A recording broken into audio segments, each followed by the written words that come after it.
So we're in part 4, the social ills, and we covered 146, so it's sort of the end of the Wars of Conquest section, part from 146 to 88. And the long periods of military conflicts had profound social and economic and cultural effects upon generations to come. The period from 146 down to 30 was one of the most turbulent in Rome's history. The nation reaped the full harvest of seeds of violence sown during the wars of conquest. Bitter class conflicts, assassinations, struggles between rival dictators, wars and insurrections were all too common. Long military campaigns meant neglected farms, which resulted in loss of the soldiers' farms who went off to fight the Republic wars. Returning, many took refuge in the cities until they could be settled on the tenants' lands. The acquisition of foreign land meant Rome didn't find it necessary to maintain their own industry and development. Politically, consuls, which were usually senators, acted as agents for their class. Now, you remember the struggles of the classes, 300 years earlier gave rise to the assembly, but the real power stayed with the Senate. Basically, the Republic never gave rise to the notion that the people governed, but that they should be governed. Now, in this part 4, social ills, our first chapter we're going to cover is the Gracchi brothers. And the elder Gracchi brother, in 133, became tribune. And even though they were aristocratic themselves, they strove to reform many of the country's ills. When he was elected tribune, he proposed to divide the state's land among the landless, and this was bitterly opposed by the conservatives. Tiberius had removed an opponent from the tribunal, and the senators went on a rampage with clubs during the elections and murdered Tiberius and 300 of his followers. 9 years later, his brother renewed the struggle. He was elected tribune in 123 BC. He procured the enactment of various laws to help the less privileged. He stabilized the price of grain that was ruining the Italian farmers because of the influx of foreign grain from the conquered territories. He proposed to extend the rights of franchise to Roman allies, giving them Latin citizenship, and he gave the middle class the right to make up juries that tried governors of abusive exploits. Now, this caused so much anger that a class war broke out, and the Senate gave the consuls the right to defend the Republic. Gaius Gracchi, the younger Gracchi brother, he committed suicide, and 3,000 of his followers were killed. Now, what this shows is it demonstrated that both sides would revert to force to settle their differences, and this paved the way for any ambitious politician to gain power.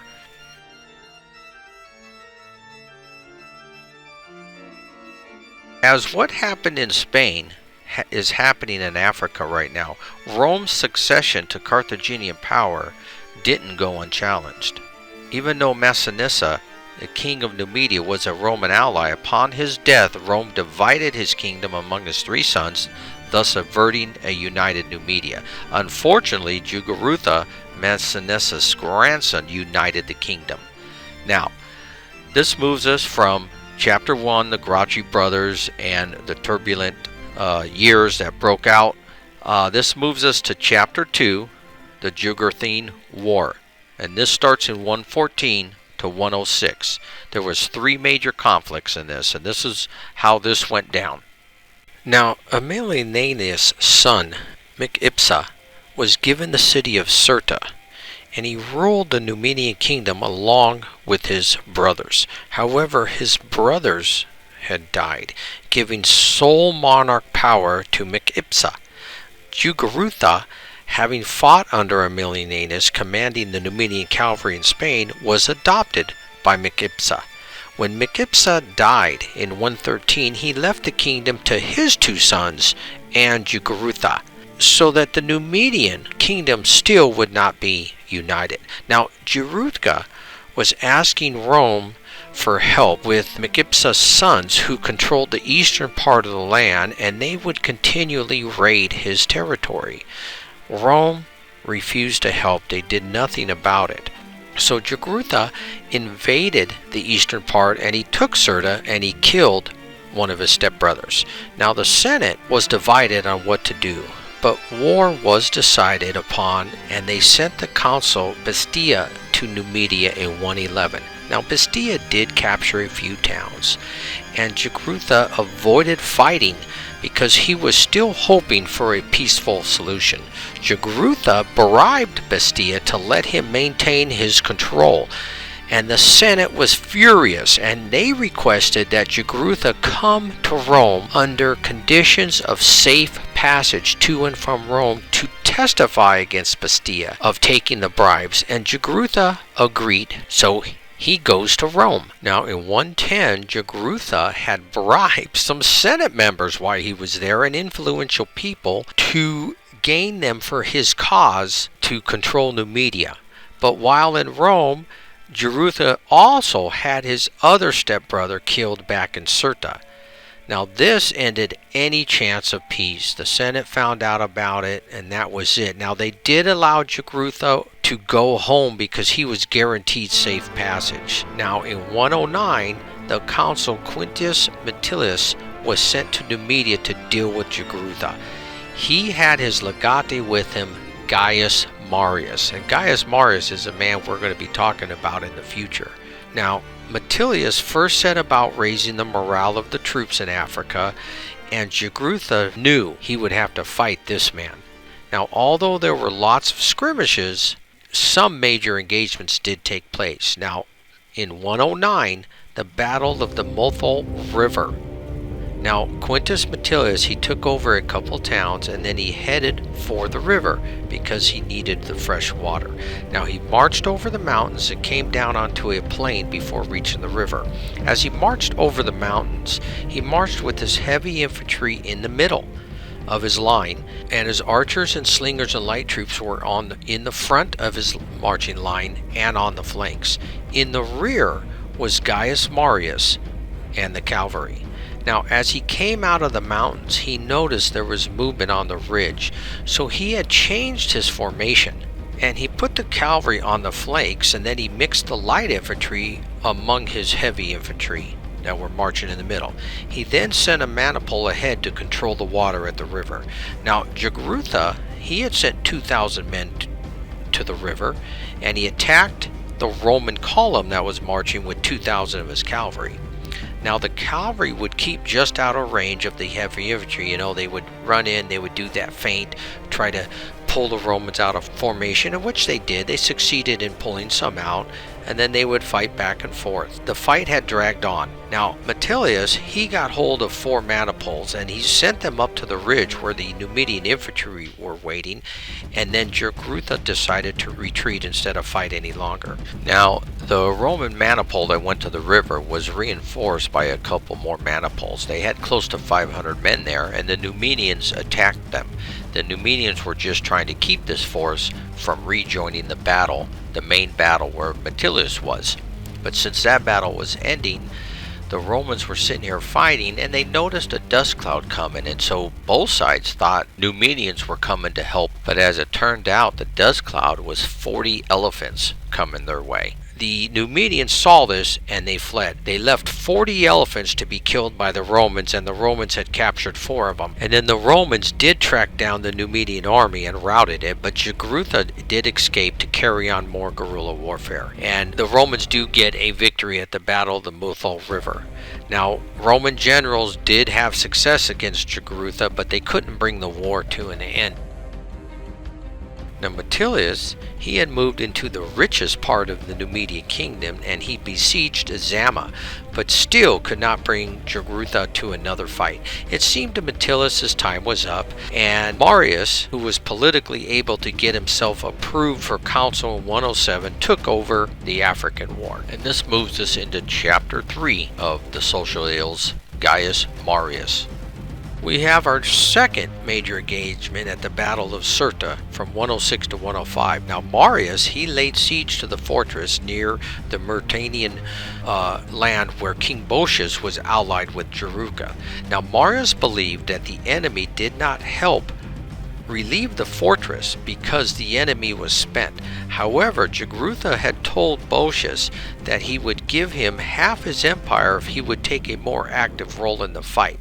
So the two kings now, Jugurtha and Boetius, launched an attack on Marius and surprised him. The result was a chaotic melee with Numidian cavalry slashing through the Romans. Slowly, though, order was restored partly by Marius and his guard moving to the dangerous spots on the field, and partly by the troops themselves. Again, here is the Roman army, and their discipline and their training comes into play. You can't overestimate the quality of the Roman soldier.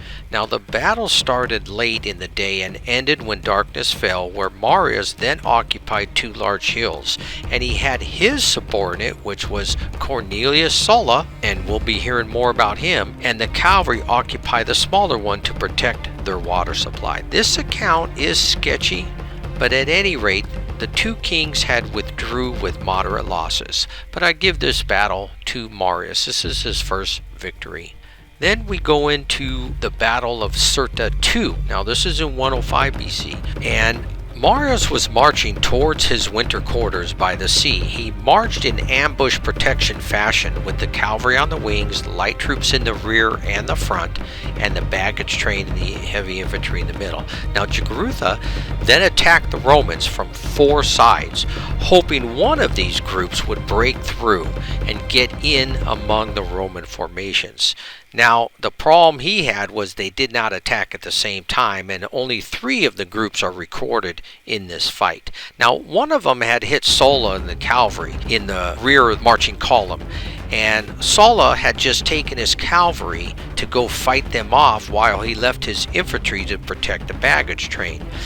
Once he had fought them off, he advanced in close order with his cavalry, and he broke his enemy on his side, and he pursued them. Now, the next group would probably came from Jugurtha, they believe, who hid in the front of the column where Marius was. Jugurtha had the biggest size of troops, and an infantry battle broke out there. Now, Boetius probably attacked last in the rear. It's recorded that Jugurtha took a group of his cavalry and he moved to the back of the Roman line to help the assault there, and shouted that he had killed Marius, and he held up his sword, which was full of blood. This emboldened the Numidians and actually discouraged the Romans, and the rear of the Roman line was in trouble. Now, however, Sulla had returned from his pursuit, and he hit Boetius' forces in the flank. This left Jugurtha isolated. Soon he was being surrounded by Roman cavalry and had to fight just for his safety. Marius, then after defeating the front of the Roman line where Jugurtha had originally attacked, he moved his forces to the flanks and the rear, and the battle was over. But once again, Jugurtha had escaped. Marius arrived at Cirta 5 days later, and King Boetius offered to talk to the Romans because he saw that the Romans were going to eventually probably win this. Now, when Boetius defected, there was no more major engagements, and the war was brought to an end by Marius's quaestor, Lucius Cornelius Sulla. His success was made possible by the treachery of King Boetius, who was allied, as you know, with Jugurtha. Now, Sulla himself was exposed to treachery, but King Boetius chose to betray Jugurtha instead of Sulla, and Jugurtha was eventually captured by Boetius' betrayal. And this was, I believe, Jugurtha's father-in-law, and he was led in triumph in Rome before dying in a Roman prison. And this is a picture of the Roman, the Maritime prison, which he was held. And Sulla, he did not hesitate to claim credit for capturing Jugurtha. So right here, this puts a little tension between Marius and Sulla now. Now Marius, he was considered a new man, as the patricians called him, because he had no ancestral consuls and he came from outside the ruling class. Sulla, on the other hand, came from the aristocratic side of things, and it was this type of antagonism which grew into a professional jealousy between Marius and Sulla. Now, besides the tension growing between these two commanders, there was growing concerns for the military. Admirers of the Roman institutions and ethics deplored the fact that Jugurtha was betrayed into Roman hands and not vanquished. Romans showed in Africa, the betrayal of Jugurtha, and also in Spain. Remember the betrayal of Arethes, whose trusted associates cut his throat as he's sleeping? This showed to a lot of the Senate that Rome's military was becoming incompetent. And as in Africa, it also showed the corruption of the army. Remember, Batista was taking bribes. So you can see how the degrading and the decline of the Roman military starting to take place here. And in steps Gaius Marius, this man with new ideas. And Marius is usually credited with the institution of a professional army, and he is sometimes called the third founder of Rome. And his army was known as Marius's mules. Now, it is true that changes were slowly and gradually being implemented into the Roman army over the years, but Marius, he came along and cemented it. Now, first, the militia conscripts, which served for 6 years, were replaced with a professional long-serving army of volunteers. The main factor was the prescribed property qualification for service. He lowered that requirement to draw on vast pools of citizens who owned no property. This solved Rome's problem of unemployment. However, this meant the state paid for the expense now of equipping each soldier. Thus, Rome now maintained a standing army. He procured for each soldier a parcel of land upon retirement from the service. This started down the road of soldiers now being loyal to their commanders, like being loyal to Marius, rather than being loyal to the state. Now, Marius also noted that the enemy was becoming a larger and larger force to deal with. So he changed the army formation. This second major change was a tactical change. He discarded the maniple as the chief subunit of the legion for a cohort. Each cohort was the fusion of 3 maniples. Now, in the cohort, there's 6 centuries. They were composed of 80 men each. Thus, the tactical unit was increased from a maniple, which had 120 men, to a cohort now who had 480 men each and was commanded by a centurion. Now, there were 10 cohorts in a legion, so effectively the legion was a larger unit and easier to deal with.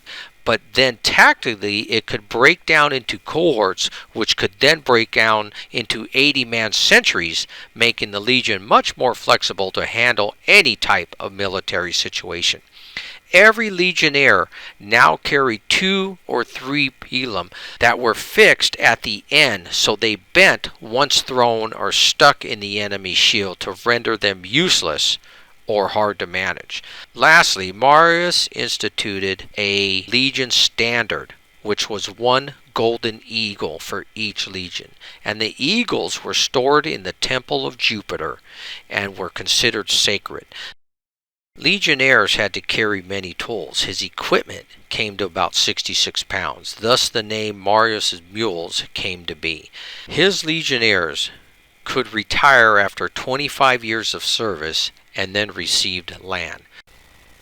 So it's no wonder when soldiers recognize the fact that their commanders are implementing regulations and rules to protect the soldier and to benefit the soldier rather than the state doing it, their loyalty is going to lie with their commanders. And so Marius first started this where his troops were adherently loyal to him. So we're done with Chapter 3, Gaius Marius. In the Jugurthine War, the Romans won 3 major engagements, didn't lose any. Their battle record goes to 45 and 22. We are now going into Chapter 4 of the Social Ills, the Gallic Wars. And these pretty much take place between 113 and 101 BC. And the major engagements were 3 of them, and the Romans won 2 and lost 1. Now our first battle is at Arausio. This is in 105. Rome's influence had extended into southern France, which the Romans called Cisalpine Gaul, and the Gauls ended up attacking Rome. Now you remember, the Gauls were subdued back in 222, but here they were on the move again, and they besieged the town of Toulouse.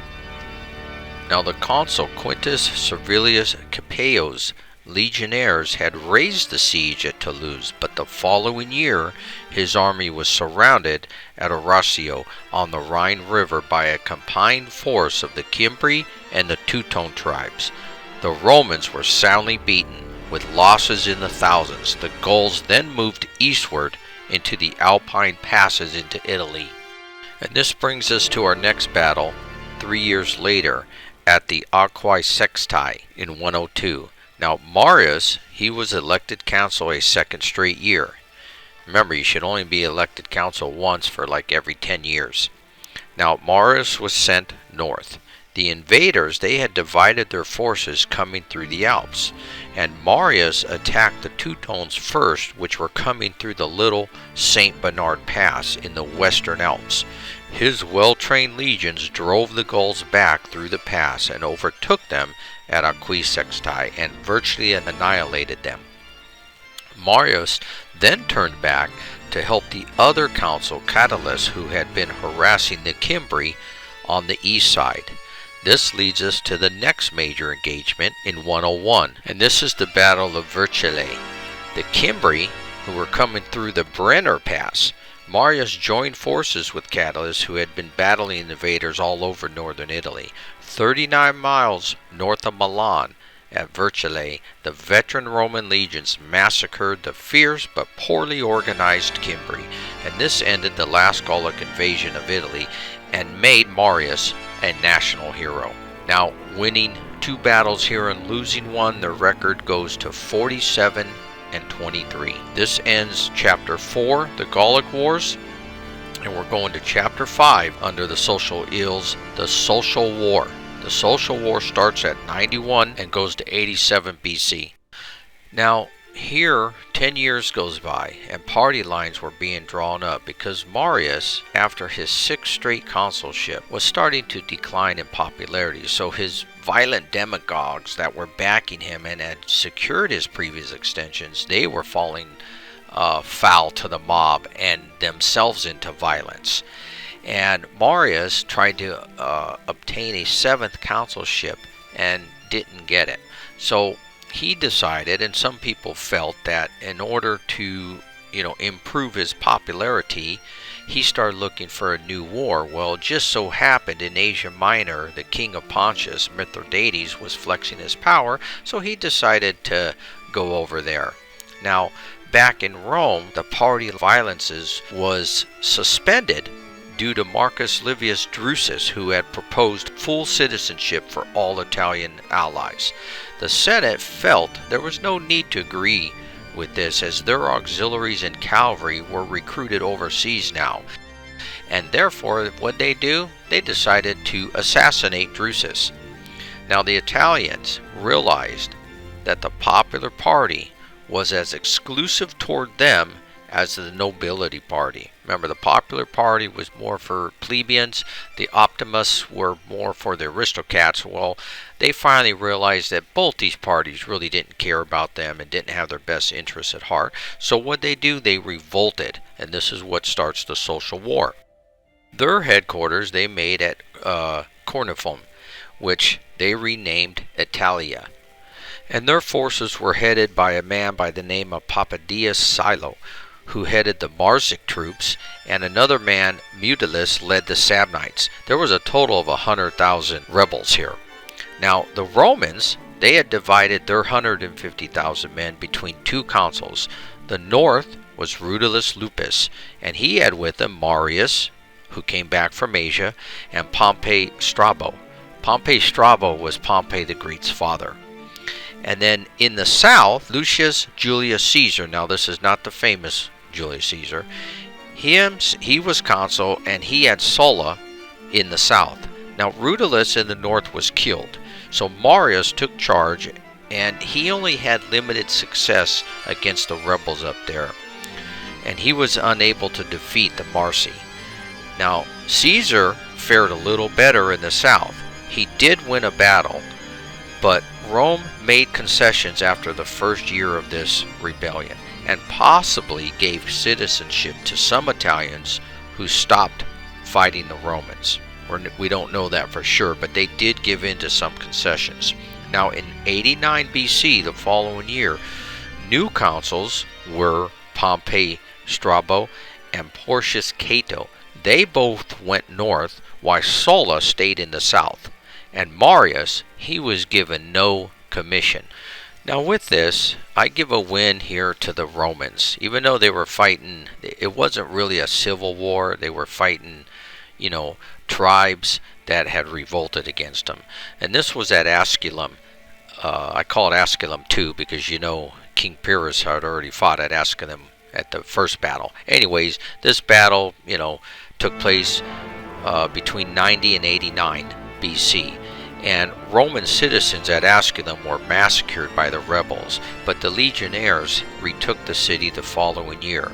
Strabo then defeated 60,000 rebels at Asculum.